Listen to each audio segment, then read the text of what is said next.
today this panel kind of feel like a family reunion because all of the journalists here have worked on one or more ICIJ projects.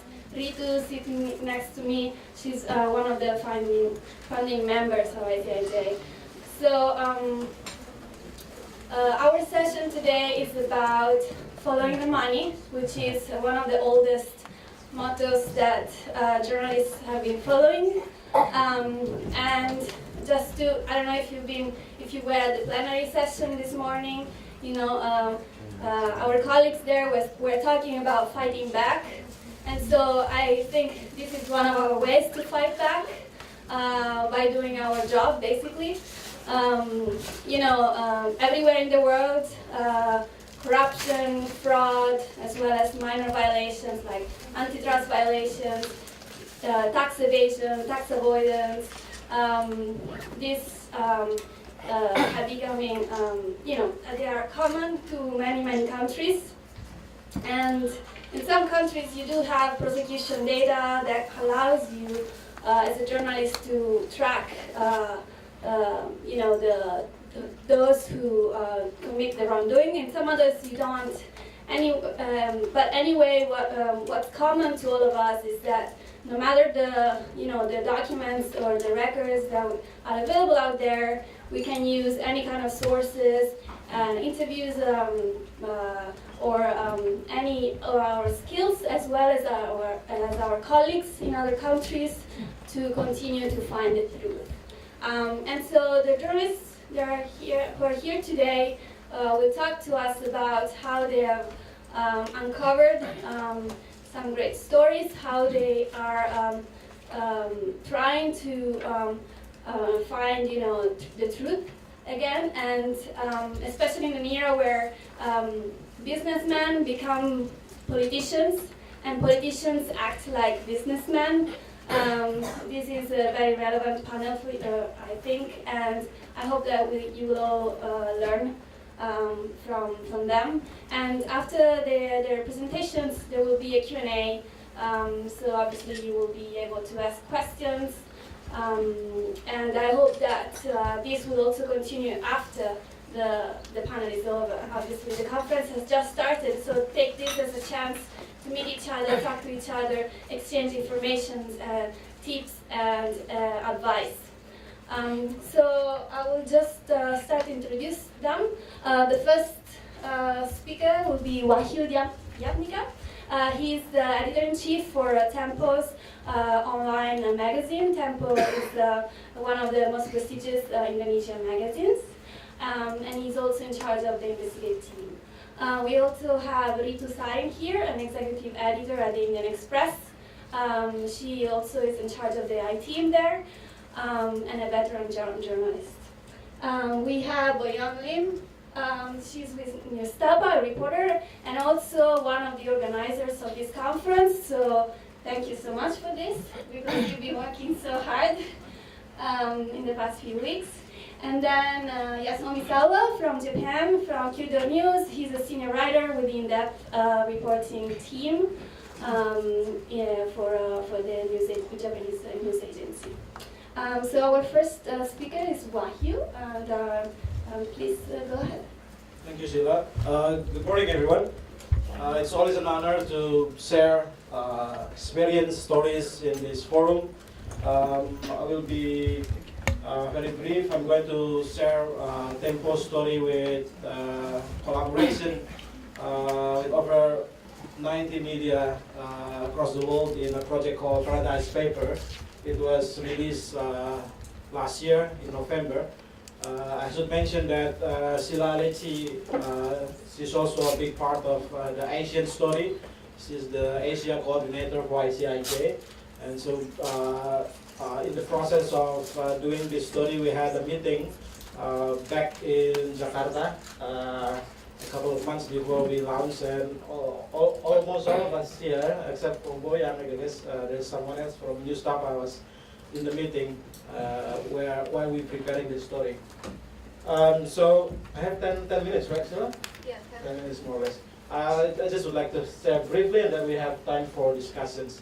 So My pitch is basically emphasizing the importance of having this kind of leaks. And I'll share how we optimize the documents that we found on the leaks, and how do we contextualize it with the available business data, and then connect the dots to create a story based on the leaks.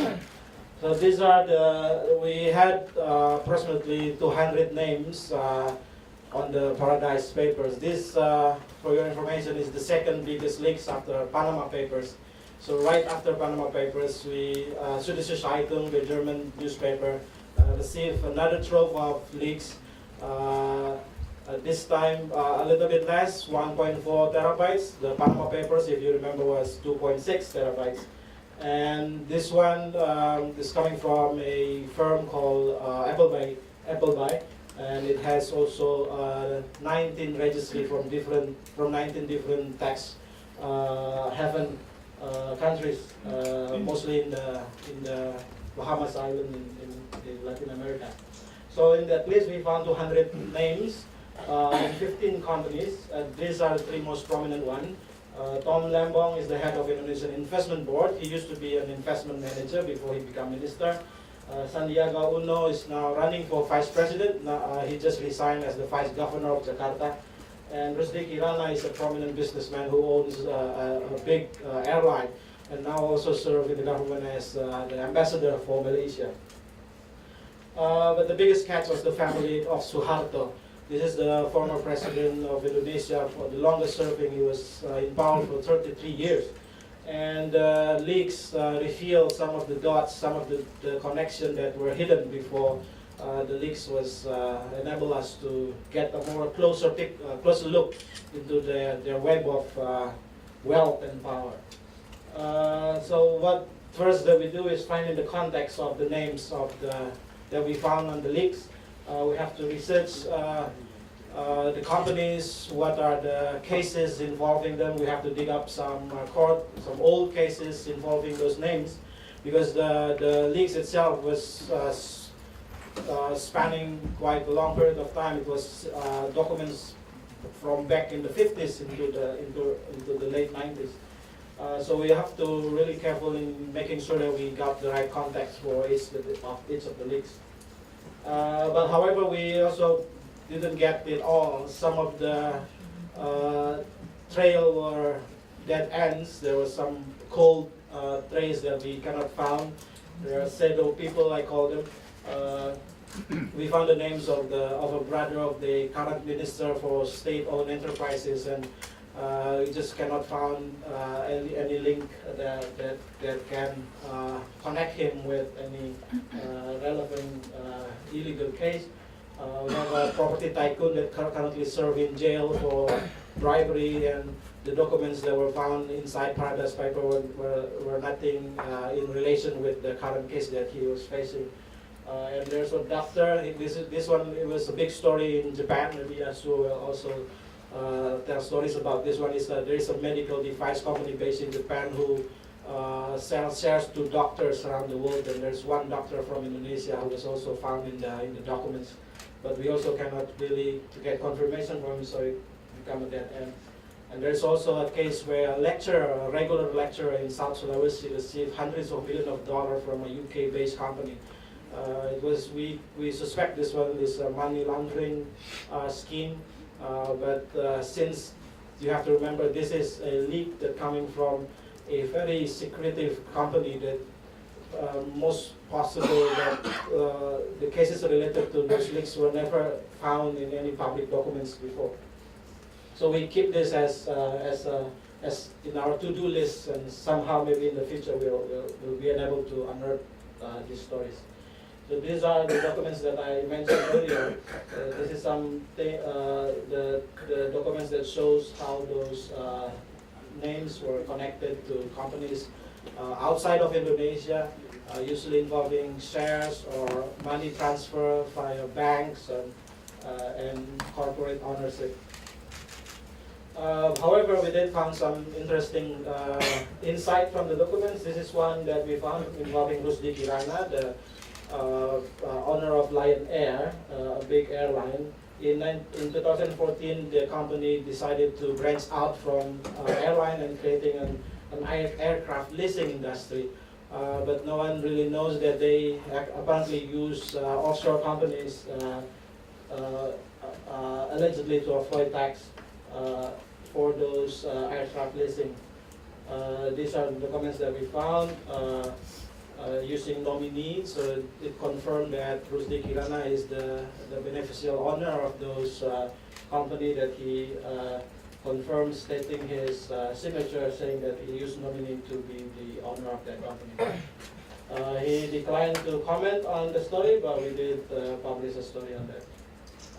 The other one is from Sandiaga Uno and another businessman called Andreas Cahyadi. This one confirmed the link between the two businessmen.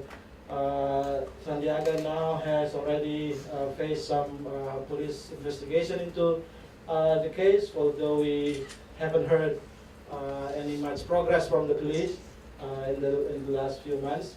But the link in the Paradise paper confirmed that they have connection. Both were officers in a company called NTI Resource Limited, a mining company owned by a big conglomerate called Edwin Suryajaya, and both confirmed that they are involved in this company, but they said that they have sell their shares in the company back in the early 2000s. Another link was with Tommy Suharto, the youngest son of Indonesian President Suharto. He's a notorious man. He was involved in several corruption cases. The last case that was really made the headline was when he instructed a murder of a Supreme Court judge that was involved in sentencing him in the case. So he ordered the judge to be murdered, and he was sent to jail for that. And we have featured Tommy Suharto in many of our cover stories before. The Paradise paper showed another phase of his myriad business corporation. There's two prominent companies that were found in the leaks: Asia Market Investment and NLD. The Asia Market Investment show how he actually parked his shares when he buy Lamborghini back in the 90s. And the NLD corporation shows how he links with some current elite in the current government that were links that were never known to the public before. Another important finding was also related with Mami Suharto. This is the youngest daughter of former President Suharto. Why this is important? Because again, it showed links that were hidden before. This one shows a link between the daughter of Suharto with a businessman named Maher Al-Gadri. Maher Al-Gadri is a new name because it's a prominent name nowadays because he is now very close to Prabowo Subianto, the current opposition leader who is also running for president for next year. So having published this link again confirmed the relation between Prabowo and the old regime of Suharto back in the era. So basically that is what we found in the Paradise paper. This is something, a story that we couldn't have done without the leaks. Without the leaks, maybe what we will do if we do have some questions around these names, probably we'll get our hands on business registry, getting to know who are the beneficial owners of certain companies. Or maybe we go to the stock exchange and get prospectus or annual reports, audit reports from accountants. But those documents sometimes only give you what the company wants you to see. These leaks are different because they give you what the companies don't want you to see. So having a chance to work with ICIJ and with this kind of documents really give you an opportunity to reveal the other side of the truth. Thank you. I'm with the Korean Center for Investigative Journalism, Newstapa. I'm one of the organizers, as Scilla mentioned. I didn't have enough time to prepare for this presentation, to confess, because I was organizing this conference as a whole. So I rushed making it. I participated in the Paradise Papers and Panama 2 project with the ICIJ as a partner.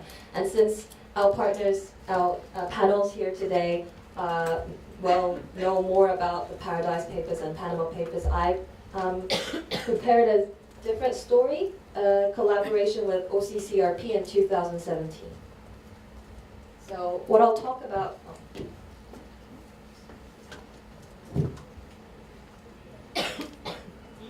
So what I'll talk about today is the Russian laundromat. That was the title of this project. And then I'll talk about how it actually went, and then I'll just give you little tips that I learned from this project and challenges to discuss as investigative journalists in international collaboration projects.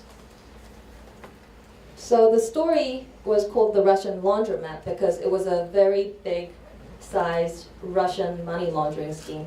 The scheme is very complicated, but just to boil it down, is that suspectedly some Russians were using front companies and shell companies all over the world to launder money out from Russia to make it clean and get it from other European countries, and Moldova and Lithuania were involved in the scheme. And also Putin's cousin, Igor Putin, was one of the executive directors of a Russian bank that was involved in this case. So just to summarize, it involved a lot of shell companies, and basically OCCRP and Novaya Gazeta, a Russian partner, they got the leaks from a source. And they were kind enough to share it with Newstapa. Newstapa was the only Asian partner involved in this project. So between January 2011 and October 2014, $20.8 billion from 19 Russian banks was laundered, and in 96 countries. So the story that I covered was about Samsung Netherlands. They were receiving huge amounts of money from suspicious shell companies that were involved in this money laundering scheme from Russia. So this was the story. You can find the YouTube link in English later on our YouTube channel. So the Russian laundromat, to summarize, because we don't have enough time, it was based on, just like the Paradise Papers and Panama Papers, it was based on huge amounts of data leaks and wonderful partners from around the world who were willingly sharing the data with trusted partners and coordinated very well. It was a global project, and as I mentioned before, Newstapa was the only Asian partner in this project. So how did it work? Like, what does it really take to be involved in these cross-border financial investigations? You have to look at like all the data. Like in my case, for example, I was looking at the Korean data first because I was thinking maybe stories for us would be in the Korean data, but it wasn't there. Actually, it was in the Netherlands data. And later, after I combed each and every country's data, I could find Samsung there, and that's where the leads start. And as Ritu mentioned earlier, legwork always matters. So in my case, I made my boss, Yongjin Kim, the executive editor-in-chief of Newstapa, go to the UK to do the legwork for me, because I was too busy. So that's him. That's in the report. Yeah, he looks much better now, but anyway. So he did the legwork for me. He was going to these shell company addresses, and he found out that the companies weren't there.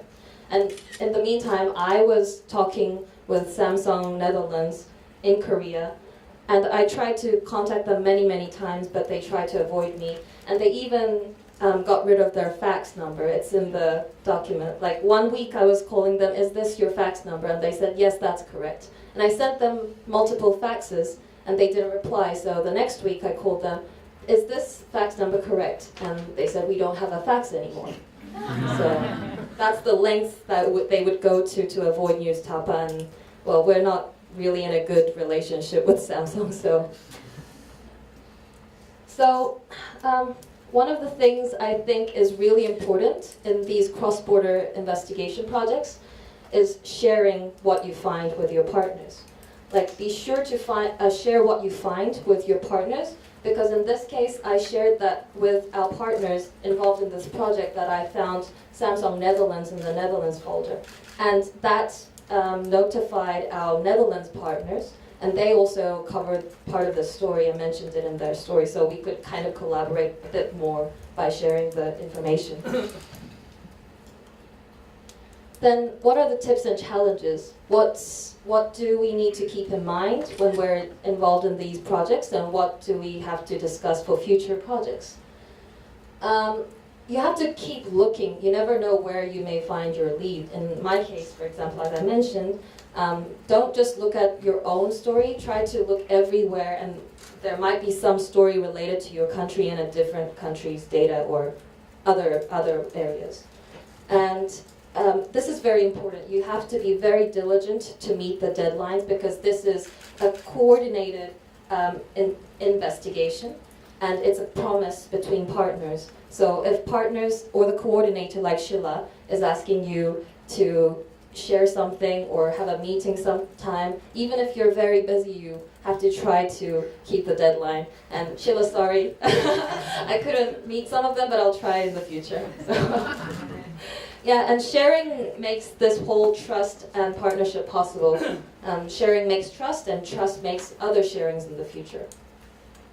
So these are the challenges that I thought after the project, what is going to be difficult? Well, for me, I'm not a native English speaker, so it took twice as much as time to work with international partners than just do local stories, because you have to translate in both ways all the time. So that takes a lot more time. You have to be diligent.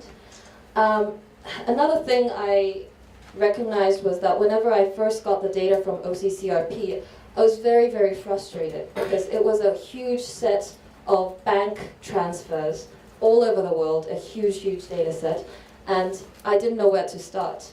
And before, in my former job as a police officer, I could just ask for a warrant, and that was very, very easy. But obviously we don't have warrants, so we have to do a lot more legwork than the police officers.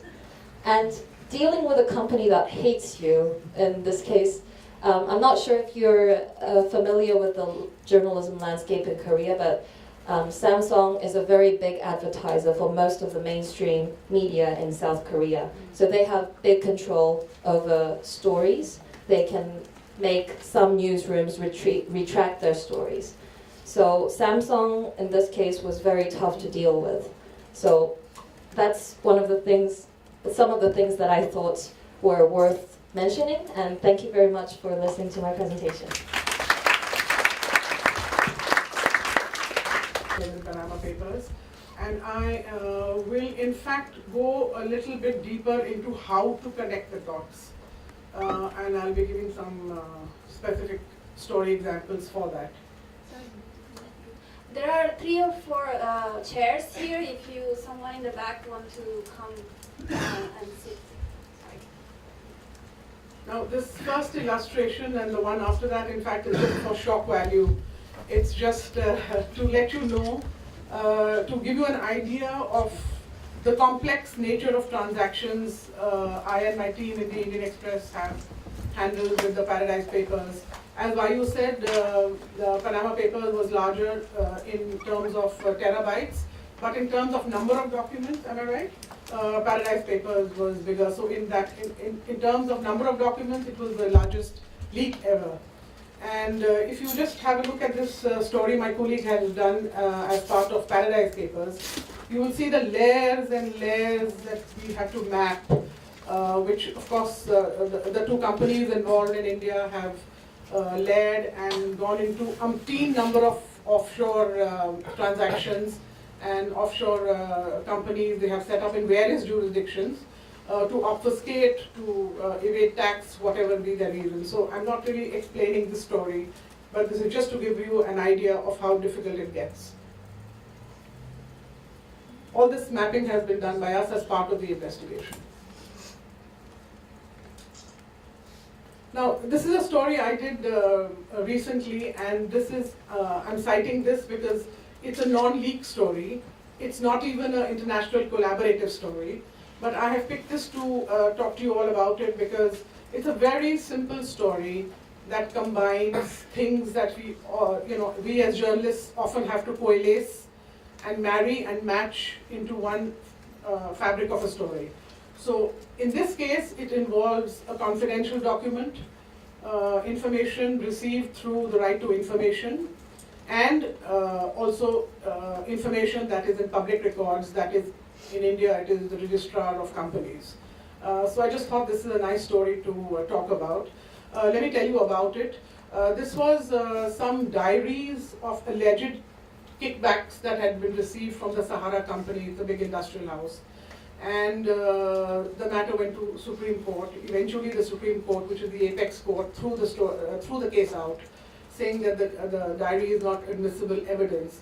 But it's politically important because there were names of, acronyms of several politicians, among them Chief Minister of Gujarat, who is now the present Prime Minister.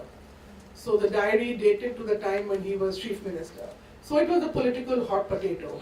Now what happens is that even after the Supreme Court throws the case out, in India there's a provision of the Settlement Commission, where if you are being investigated for any violation, financial violation, you can request for immunity and pay penalty in a single time. So this is why the story was so interesting.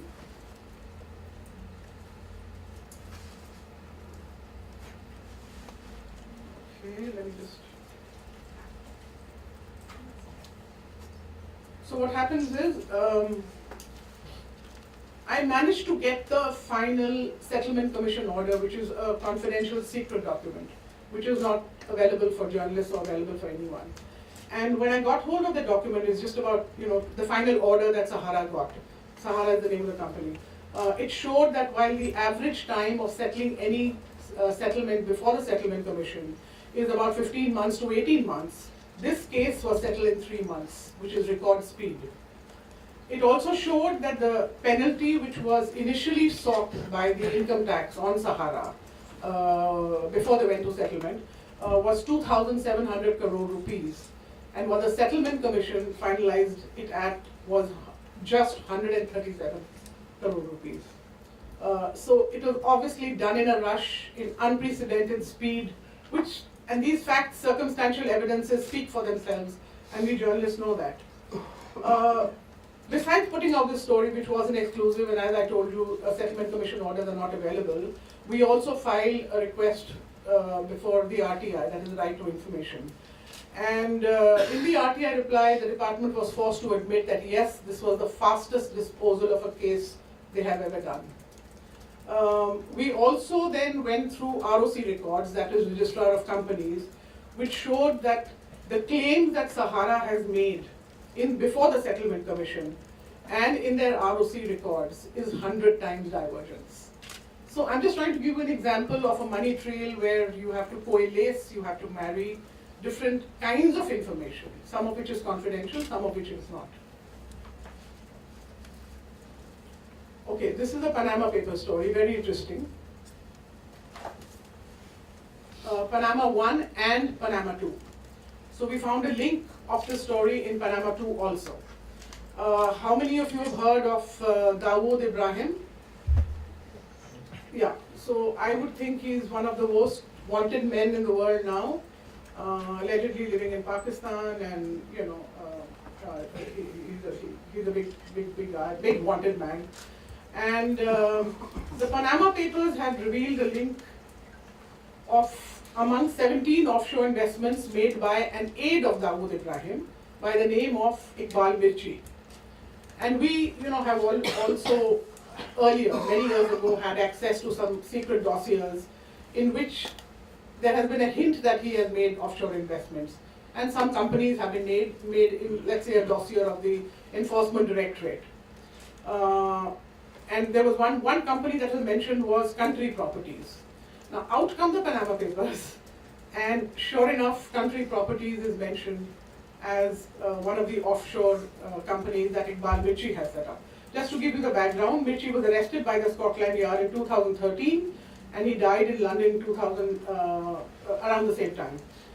But his family, in the meantime, had been getting notices from the enforcement and the income tax for all these violations. Now, the documents in the Panama Papers show that his son has given his address in Mumbai, which shows the connectivity with India, though they are presently now living in Dubai. There are also details of a foundation called the Dates Foundation, which is the holding entity to which all the properties will be attached. That is their way of managing their properties abroad.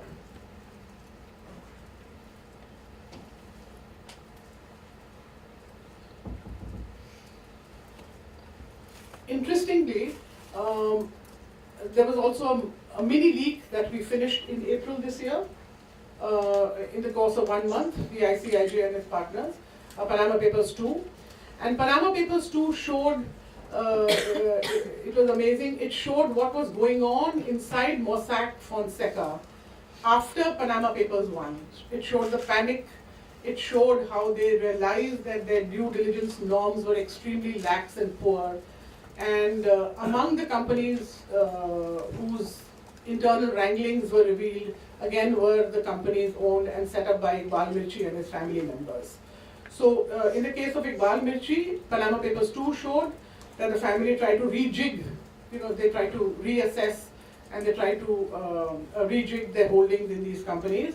And also Mossack Fonseca, a month after Panama Papers, was sent a list of companies that owned by Indians by the Financial Intelligence Agency of the BVI, the British Virgin Islands.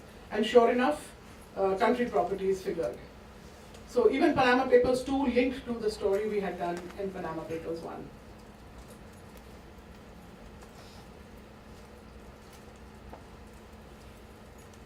This was a typical business story we attempted in Paradise Papers. And GMR is a leading infrastructure player in India, and they had set up a web of 28 offshore companies to avoid tax. And how did they do that? Maybe they would convert intra-company loans or to change the nature of the funds. So the funds could be changed from debt to equity or from equity to debt. This story was done by a colleague of mine who was in the team. We were 5 people working on the story for 8 months non-stop. And why these leaks of Appleby and earlier of Mossack were so fascinating is in the kind of detail that you got, They could be, you could have a single document, you could have, in the case of some celebrities or important people, maybe just 1 document or 5 documents. But in the case of others, you may land contracts which ran into hundreds of pages and documents that would run into thousands and thousands and thousands of pages, or an insert that could lead to another set of documents into another, into an attachment that would lead to an attack, and the trail just went on. So coming back to GMR, there were also details of how GMR issued instructions to Appleby to pass dummy entries into 4 companies across 3 jurisdictions. And then there are details of a purchase of Falcon aircraft for evasion of VAT. And evasion of VAT was a theme, in several countries, including the UK, as part of our coverage, that companies set up by Appleby were used to purchase aircraft, yachts, and properties also, and no VAT was paid. There's just one small point I would like to make here, is that while we are pouring into balance sheets and spreadsheets and scanning these thousands of documents, it's also very, not in the case of these stories, but it's also, we don't have to forget doing the basic legwork, So if you're talking about properties, if you're talking about maybe a property dealer or whatever it is, go to the spot. Once you go to the spot, sometimes you have just a very simple story. Of course, first you pick up color. You can add the color, the description, what the neighbors, what you picked up from the neighbor, maybe the guard or whatever in your story. That always lends to the excitement of a story. You may also find that these are just front companies, that there's just an address where a company, maybe even in India, has been set up 50 companies and one matchbox of an office. Or, if it's a farmhouse, you will get other details. So along with, when you're following the money trail, also don't forget the basics of journalism, and that is go to the spot. Speak to people around you, get the color, and you'll get a wealth of detail. Thank you.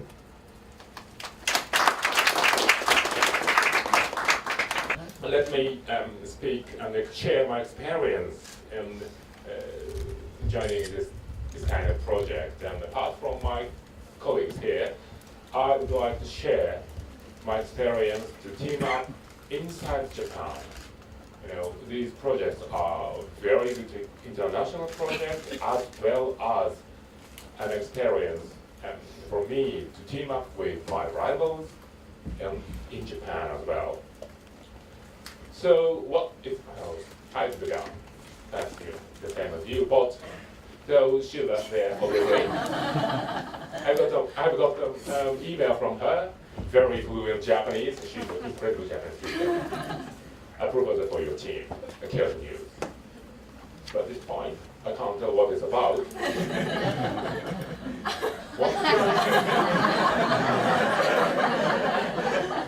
Obviously, I have to choose one answer between two choices, yes and yes, okay? So as a journalist, I have no choice to say no. So that began.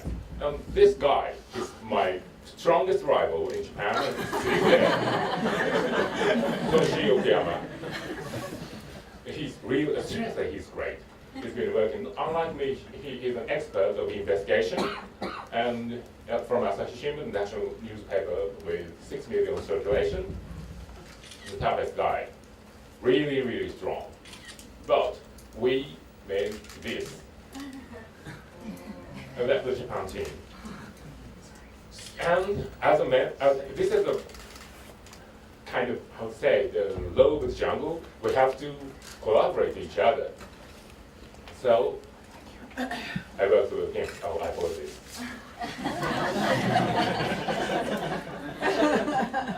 And later on, NHK, the big Japanese public broadcaster, joined us. So we made this because we have been working as a rival, and sometimes we hated each other. Not on the telephone communications, but also we have this kind of real meeting to team up, and that strengthens the comradeship. It really works. By the way, this is a room in NHK. We got inside. So that matters. Actually, this is a very, very rare opportunity for us, because vast majority, I say vast majority of the mainstream media journalists stay one place. As for me, I have been working for Kyoto News only for 28 years. But I'm not a very single one. And so many, I'm almost kind of normal for Japanese workers. And so statistically, the national job turnover for the whole industry, not just journalism, is 44.8% every year. It seems not very small, but it includes temps, okay? So the Japanese, Japanese employees stay in one place. So we don't know the world out of our newsroom are like. It's a very small world. So it's a very rare chance to go beyond our own newsrooms, to know each other, work each other, and what the Asahi Shimbun reporters are, how they are doing. So for me, for us, perhaps other people, the collaboration was very unique and invaluable experience. So what was like? Linguistic barrier was very big, and so if we connect with international like partners like Newstapa or other, these are all my former colleagues and or current colleagues or everything. So with many stories, so we have to communicate with them in English. That is obviously hard for me, and I mean I'm not English speaker obviously, so that matters. Whenever I write something on the like walls of our communication board, that was the challenge for me. And what matters. Sometimes it's a story, and sometimes not. And the value of the news stories and the elements differ. So why it's a story and why it's not is kind of varies everywhere. It is a challenge, and it is also an opportunity to widen our perspective of journalism.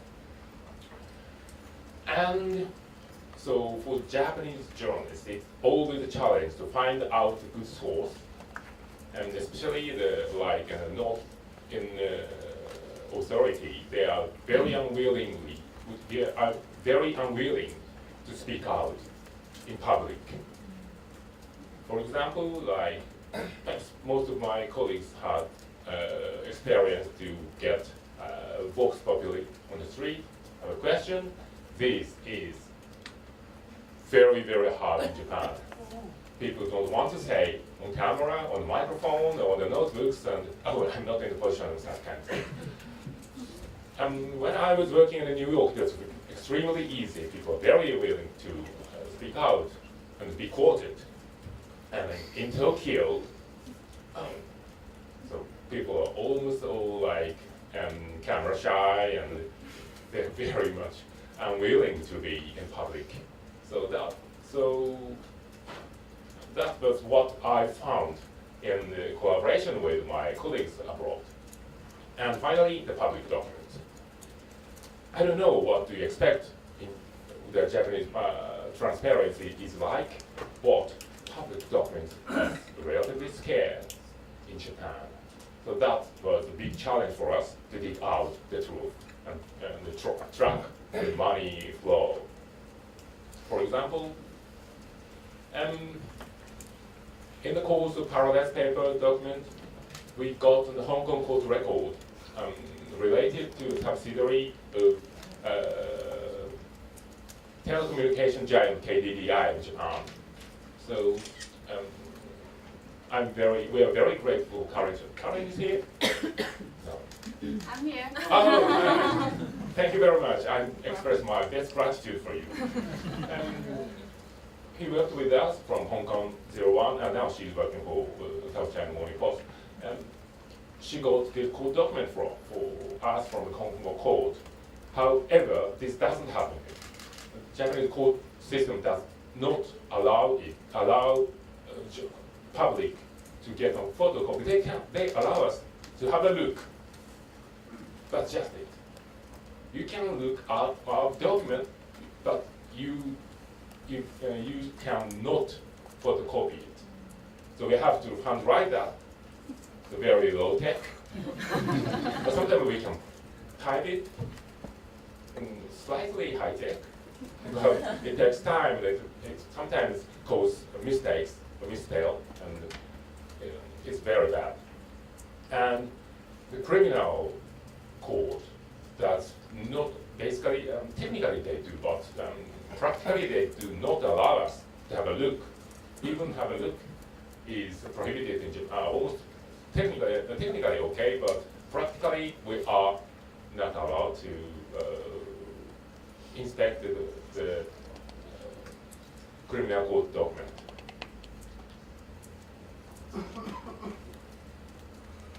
This is also a big challenge. This is, perhaps you know, this is obviously criminal organization's structure in Japan.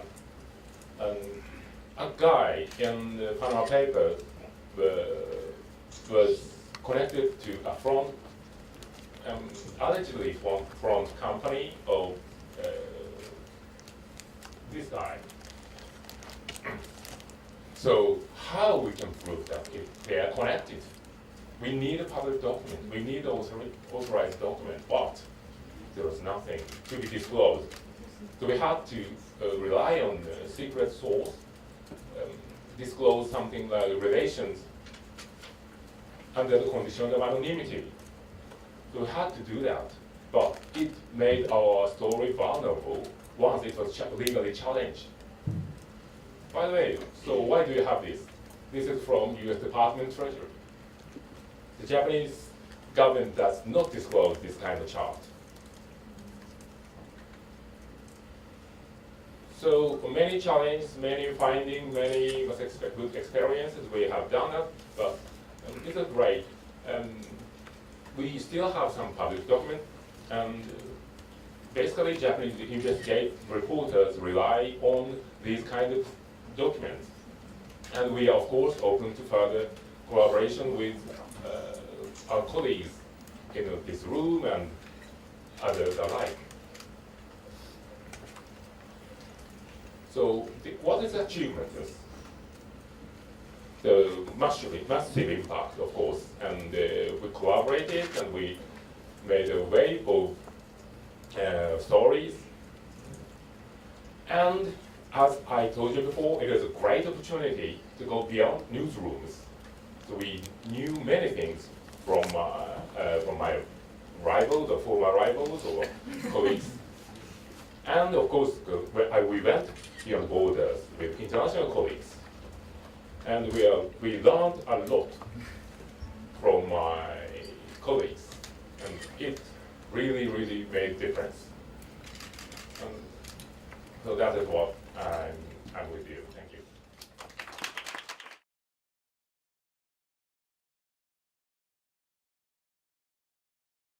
The question is that when you are involved in this investigative reporting for a considerable amount of time, does your organization let you have a full time off on this, or do you have to again be part of some work in the office? Yeah, that's a very good point, and that's the challenge, you know. Now, somehow these projects have come back to back, and we are talking about 8 months, 9 months, and in large sort of phases, you're working every weekend, every Saturday, every Sunday, and you know. And a typical day in the beginning when you're logging the documents will look like, you know, I'll break it up for my team and, okay, you're logging 6,000, you know, 6,000 from this point to this document number to this document number. So it just goes on and on till you make an assessment of what are the stories and how it pans out. But the editors, while they are backing you, and say in the case of Paradise Papers, we had a 5-member team. In the case of Panama Papers, it was a 3-member team, and we're all senior editors. Very senior guys, you know, with good salaries. So for a newspaper to invest in, you know, that's an investment, because it's 5 people, 5 senior people just doing one story. While they're very supportive and all that, but they also expect you to work on the running stories. You know, they also want that, whatever, it could be Ritu, Sarin byline back, because otherwise the readers are wondering that, you know, what's going on. So that is the challenge when you're doing this kind of, you know, long-term stories and in-depth stories. And it is difficult. So then you just, you know, you're just doing, I mean, at our level, we only deal with exclusives, you know, we don't do beat reporting or something like that. But then, you know, just that one source, but it has to be a good story. So that it is a huge challenge to keep your visibility, to keep your byline visible, and alongside work on a long-term project. So it's byline visibility plus the long-term. Yeah. They have to go side by side.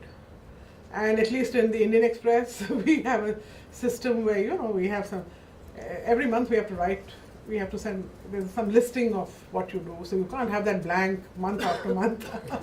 So yeah, it is a challenge. Yeah, thank you. Is it the same in tempo and also Japanese experience? Thank you for the question, Mr. Adam. Yes, we do have a special investigative team at Tempo. It's a 5-person strong team. So they are specifically assigned for this kind of project. But you are off from other duties during that time. Usually we do several stories at the same time. So it's not always one single story. Once a story gets more and more to the finish line, then we kind of drop off the other stories and then focus on the one that currently need finishing. And the Japanese? Yeah, same here. We have one investigative team with one manager and 3 reporters. We are dealing with several stories at the same time, all the time. But the nearer the deadline comes, the more we have to drop everything, spare everything, to contribute to everything to the kind of project. So it was a very tough time, but it deserved it. I have a specific question to ICIJ, and because Japan was talking about rival organization coming together. Actually, after ICIJ put up their database, I went through the database and found AP Chief Minister Chandrababu Naidu. He has a company called Heritage, and one of his directors is based in Togo Islands. So we picked up that, and I did some story on that, saying how this shady man is linked to the Chief Minister. And after that, the Chief Minister made him to resign. But I couldn't find what happened exactly in Togo Island and how did it work there. And I wrote a mail to ICIJ, there was no response. And how could we, who are non-collaborators, like we as an organization are individual investigative journalists, how do we collaborate with you? How do we get help from you? And is there because India is a big country, so how do we get help from ICIJ, or how do we partner with you in that sense? So yeah, I don't know who you wrote to. You know, obviously we receive a lot of emails. So if you didn't get any response, come to me later, and I can give you my email. We work the way that ICIJ works with partners is obviously some of them have been trusted partners for years, and you know these projects are all about trust. And you know even in our community we have to be able to rely on other people, other colleagues, and know how they work, and know that they share the same standards, right? So, you know, in order for you to collaborate with us, I always ask people, why do you want to do that?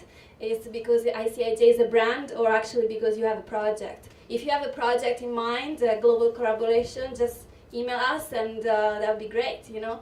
But we'd rather have someone coming to us with an idea, with something that they want to work on together, rather than just say, hi, this is me, can I partner with you, right?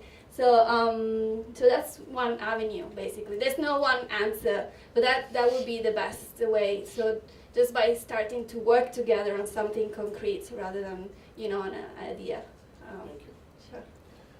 And I just, one thing I did notice is that at the end of every project, you know, once the story is broken, ICIJ has been taking requests from other journalists in countries which have not been represented. And even from journalists where there was representation, maybe they have been opening up to a few. Yeah. That has happened. Yeah, in fact, recently we received a request from a journalist who's based in Myanmar and who was reporting on Cambodia. He found a story, a possible story. We talked, and then that story became, we shared with him some the documents related to that person that he had found in the database, and he made an article with that, and right before the Cambodian election. So if you have a story idea, like a real story idea, because you've seen some name on data, just please contact us, but with something concrete, because we received a lot of emails. Do you have anyone else has questions? Okay. Tang, and I'm a freelance journalist from Vietnam. I have a question for Boyoung. I want to ask you a bit more about how to deal with a company that leads you, in this case Samsung. I'm curious, like what happened after they changed their fax number, and how all the ways that you you do to get to Samsung, and is the experience different between Samsung in like different countries? Because, or for example, like is it different dealing with Samsung in Korea or in Netherlands? Because like Samsung in Vietnam is also like very difficult to reach. So I might not remember all of your questions, maybe 3 or 4 that was. So I'll just try to give you a background knowledge of the relationship between Newstapa and Samsung. In July 2016, one of our reporters broke a story of Samsung chairman Lee Gun-hee's sex scandal. He was buying prostitutes. It was recorded on a video. The video was leaked to us, and not leaked, like the source brought it to us, and we decided to report it. And we reported it. And later I heard that the backstory of this reporting was that the day before we told Samsung that we're going to release the story, Samsung PR department sent a message to all of the mainstream media reporters and said, Newstapa is releasing the story, do not follow in suit. And nobody did.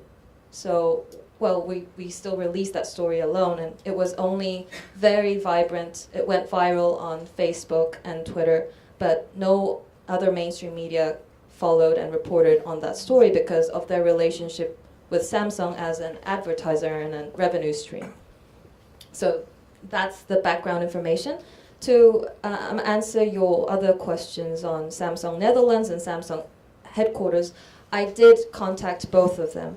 And Samsung headquarters avoided me. Samsung Netherlands got rid of their fax number and was no longer reachable. The person on the phone did not let me talk with the PR lady anymore.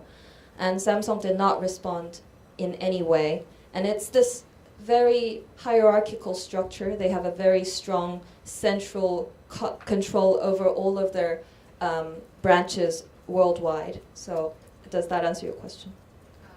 Yes, so in the end, did you manage to contact them, or did you didn't? I didn't get any formal response. Like, I asked, what is this money? Like, we got data, like we got the amount of money, and this is the companies that wired you this amount of money. What is this for? And they never answered. So, and they never responded to our story. This is Lisa May, and I work for an organization in Brussels called journalismfund.eu. I don't really want to ask a question, but since this is a room full of people who are interested in cross-border collaboration, I just want to let you know that we have this really great grant program called the Money Trail, and we support collaborations between, cross-border collaborations between journalists in Africa, Asia, and Europe. So if you're in Asia, you'd need a team member from Africa or from Asia or from Europe to do your cross-border work. And then you'd have to investigate illicit financial flows, corruption, or tax abuse. So if you're interested, just let me know. The project's name is called Money Trail, and I'm here from journalismfund.eu to give you more information, or my colleague Nick Mathiasson from Finance Uncovered, who'll be talking about the whole project on Sunday. So just let me know.